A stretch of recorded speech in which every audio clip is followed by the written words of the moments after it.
I've never been what you'd call an aggressive driver. That exact speed limit abider you've cursed as you fly by them on the highway?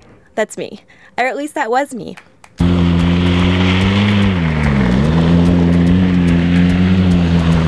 The main idea behind my first story for Hagerty Classic Cars magazine was to put me as far outside my comfort zone as possible. What better way to accomplish that goal than by throwing me into an intensive 2-day driving course at Team O'Neill Rally School and Car Control Center in the mountains of New Hampshire. No matter what your situation, you need to be looking where you want to be going. So if I got to look over my shoulder out the driver's side door, if that's where I want to be, that's where you need to be looking. My more auto-savvy colleagues kept calling the experience a crash course, a term that I found more than a little disturbing. Using crash and driving school in the same sentence, bad form. I don't have 50 foot of pea gravel, grass, tire barriers. I got 30-foot drop-offs, big glacial rocks, and trees. I'll admit I was pretty nervous on the first day of class, surrounded by a group of guys who were clearly just itching to test the limits of the shiny Ford Fiestas we'd be driving. I was just hoping to avoid landing one of them in a ditch. After a brief discussion of the basics, we strapped into our cars with our instructors. One small problem: I had absolutely no idea how to drive a manual. So you feel it start going, pause, give it a little bit of gas. Little gas and then continue to let it up. Yep. Okay. Feel it engage. Slow.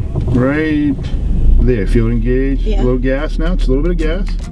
After my 10-second tutorial on driving a manual transmission, I immediately began flying through the slalom course at top speed. Just kidding. It was more like this.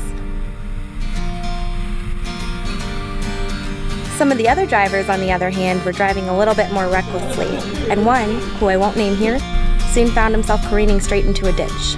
The instructors, many of whom are rally champs themselves, were patient and worked hard to break us of our bad habits. Typically, this amounted to unintentionally decreasing speed, either by jabbing the brake or taking your foot off the accelerator, although I also was guilty of the underhanded soccer mom method of steering. Yep, keep that gas on throughout now. Keep that gas on. Eventually, I gained enough confidence to push the cars to a more irresponsible speed of at least 30 miles per hour, and it was impossible to keep from laughing out loud as I tore through turns on the slalom, leaving a 2-foot spray of mud and gravel in my wake. Here's an insider tip. Incessant giggling might not make you seem like much of a badass at rally school, but just try to stop yourself. Next up was a lesson in pendulum turns, the steering and braking technique that rally drivers use to fling a car sideways through a turn, and the single coolest thing I'd ever attempted on 4 wheels. It took a little practice to master the pendulum, including one ill-fated attempt where I somehow managed to annihilate every single one of the bright orange cones on the course. But the first time my little Fiesta whipped around the turn was an unforgettable feeling, and one that I immediately sought to repeat. The best part about rally school is that it's for everyone, from aspiring champions to people just looking to improve their basic driving skills. By now it's probably pretty clear where I fell on that spectrum.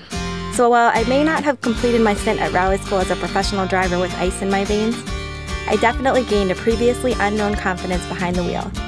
Next time, I might even be the one passing you on the highway.